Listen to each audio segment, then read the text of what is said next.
So we know that pumps are used, right, to move or raise water, increase the pressure, and move the fluid from one point to another. Right, so we're working with problems such as we have a tank here, and we want to get it up to a barn or a tank, and so we're going to have to put some energy in, or head added by the pump, like we talked about when we talked about the Bernoulli energy equation. Remember, the other was the head extracted by a turbine. We're talking about pumps. Pressure applied, the water forces the water to flow at a required rate and to overcome the friction head losses in the piping and valves and fittings, and head loss due to friction in the piping and the minor losses also. The types of pumps, and on the refresher notes I show you these types of pumps. They're called dynamic, and they're also called displacement. Okay, now in your PE reference handbook, on this page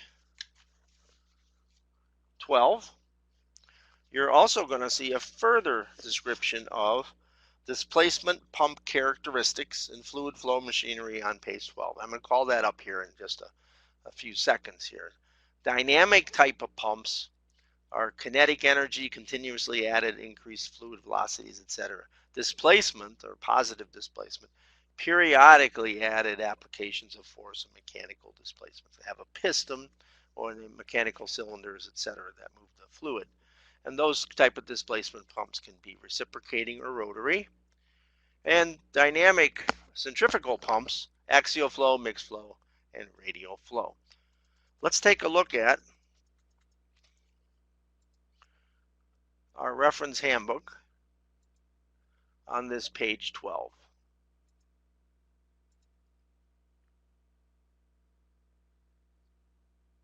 And by the way, this was the equation that we used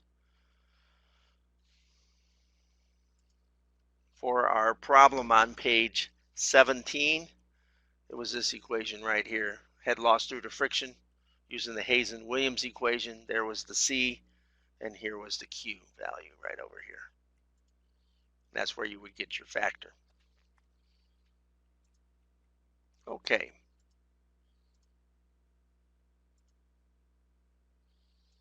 Let's see, one more. Here, okay.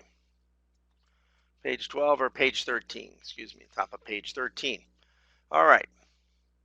Displacement pump characteristics. Here's what's important, because you're going to have a problem on this. All right, just because this is in your reference handbook, and I want you to be aware of it. Follow these trails here. Displacement, reciprocating. It could be a simplex, duplex. It could be a multiplex, could be fixed or variable stroke, could be horizontal or vertical, single acting, double acting, piston, plunger, diaphragm. Displacement pumps could be rotary, and then you could have follow along, and then it would be, so they're listed out linearly what would be the type of pump it is. All right, so that's an important table. All right, we're going to talk about this on page 13 also. And when we get to that, and I have a view of that. Okay, that's centrifugal pump characteristics coming up. So let's go back to our refresher notes.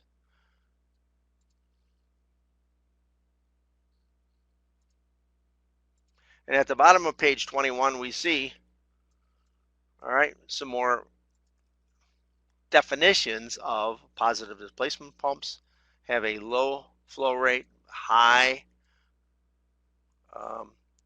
pressure rise, whereas kinetic pumps have high flow rates, low pressure rise. And you can see some of the other differences. Pulsing would obviously positive displacement. Steady would be a centrifugal pump or a kinetic pump.